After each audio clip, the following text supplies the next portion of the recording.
ভোগালী। তুমিতো জানাই এই কবিৰ আৰু একো নাই, এটাই মাথো কামিজ, তাৰো চিকু চিকু চিলাই।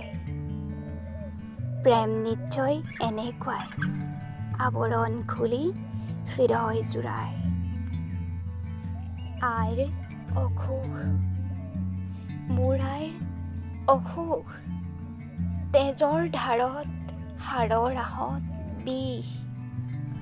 হাতেৰে মোহাৰি কাংক্ষিত সুখ, সোণৰ হৃদয় সলাই ল'লে সি। মোৰ আইৰ কি অসুখ, বিষাদ বাঁহীৰ মাতত হেৰুৱাই সম্বিত।